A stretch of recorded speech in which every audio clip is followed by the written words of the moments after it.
Alright y'all, I'm Will, Internal Compass of NC. We're down here on the creek and we're going to be testing out the micro banker by DreamNet.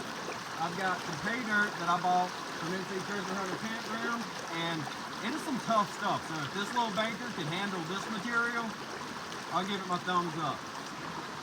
Alright, so this is how I've set this hopper up. When you get this hopper, it's going to have 1, 2, 3, 4. It's going to have 5 pre-drilled holes. And what I did is I just put these little brackets on here. You could use zip ties, it'll hold it just fine. But I wanted something a little bit more permanent, so I went with this option. This is how I'm able to control the water flow. They say this will hold up to 500 to 750 gallons per hour. From what I've seen, I've ran this box a little bit, just playing around with it, and I really do believe it could use a little bit more than 500. I don't know if it's the size holes that I have drilled here. I'll have to play around with that, but all in all, I think it's a solid little box. It doesn't feel cheap at all. It's pretty solid. So we're going to run it, and I'll go through and show you how the adventure sluice cleans out and all that.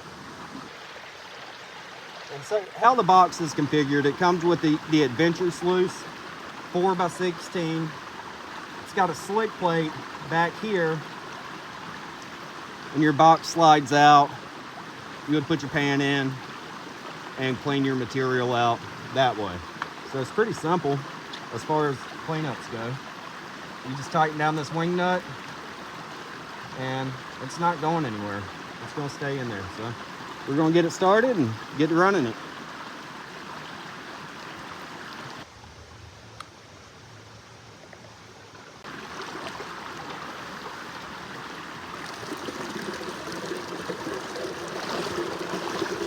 It also has these legs on the bottom with a wing nut that you could adjust and get the proper pitch that you want out of the box.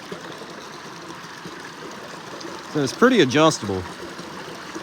All that looks good right there. I may have a little bit more pitch than I would like.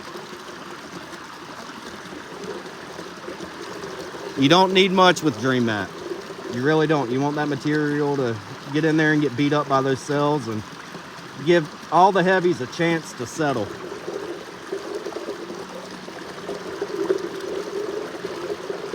I'll give you a look at the material we're running today. I mean, it is all clay. I have soaked this material and got it good and broke up to give this banker a fair shot at it. So we're gonna get to running material.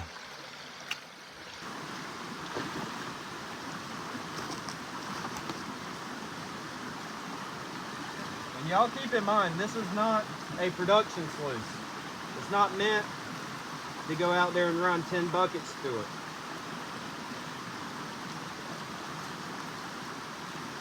This is the guy who wants to throw it in his pack and test an area, or the guy sitting at the house who wants his own little mini wash plant on his back deck.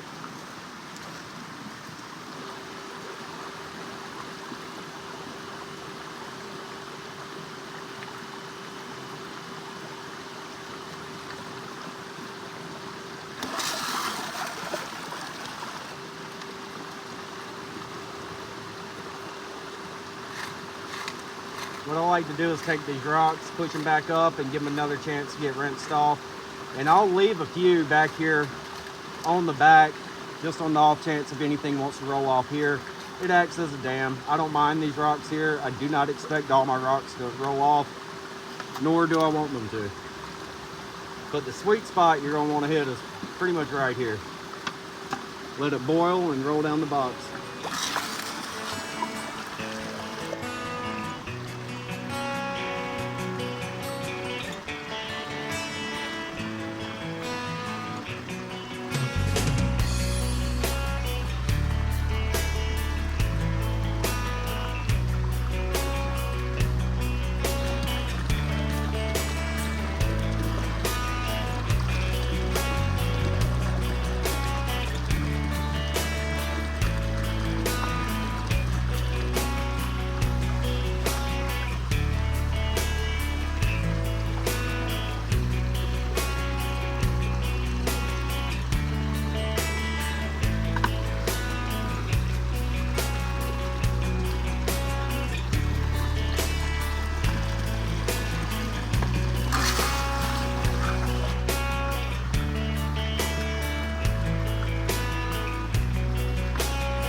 All right, y'all. Got clean water in the bucket.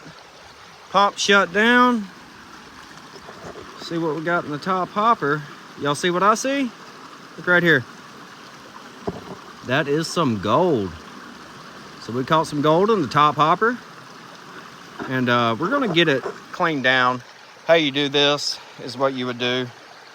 Just undo the wing nut and the grizzly bar would come off and your miner moss underneath it, and then rinse everything, and yeah, you should have gold. Oh, there's another piece up here. Right here, I just saw it. Sun hit it just right. Clean up on this is really easy. Take your mini grizzly bars off. I rinse those off. I doubt there's any gold up top. It's meant for catching rock and screening rock, but man, you never know. We're dealing with fine gold and we want it all. Now you can do this in a pan. This whole rig is small enough to accommodate that, but I got a bucket and I'm gonna use it.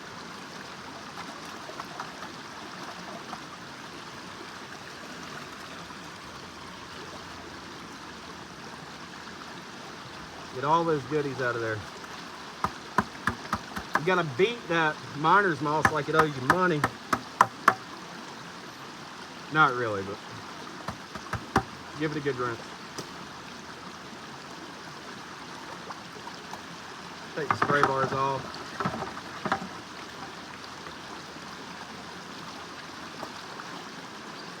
And on this, like I said, there's a wing nut back here. You loosen that, and it'll loosen the slick plate, which is holding the adventure sluice in. And just like that, all your gold's in your bucket. Turn it inside out. A few rinses and she's clean. It doesn't take much to clean a dream map.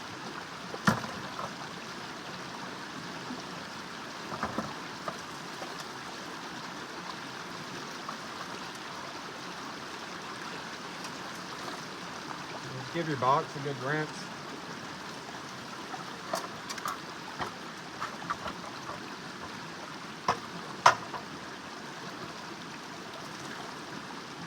Make sure to get underneath the slick plate as well.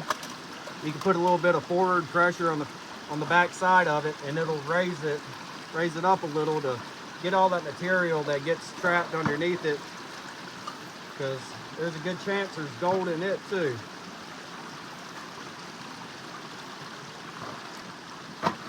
And another thing, if you're really worried about packing down, I mean, it all kind of slides together. You can fit that in the pack with the mat, your pump, and you can really take it anywhere. You can travel with it. But yeah, it all goes together pretty easily.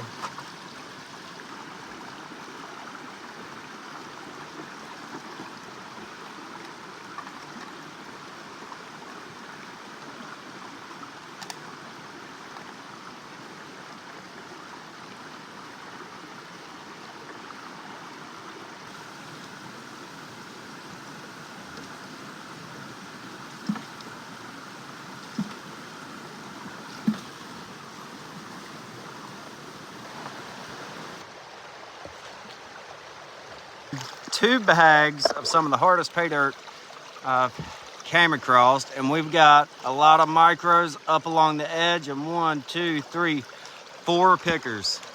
And that is some beautiful Eastern North Carolina gold caught with the micro banker by Dream Mat. All right, y'all. So that was my look at the micro banker by Dream Mat, and all in all, I'm pretty impressed. Now, do I think this is going to replace your production banker? By any stretch of the imagination, no. This is carrying in, testing a few spots, doing a little bit of material, a pay dirt bag, cleaning up your cons from your actual production banker. But yeah, all in all, I think you really can't beat it. It's a solid product. I think I'm definitely, y'all are gonna see more of this in my videos. Justin and I, we used them the other day to do a cleanup with our dredge, and we loved it. So if y'all are into the pay dirt, prospecting, going out testing, backpacking, this is a pretty cool little product you might want to consider putting in your bag.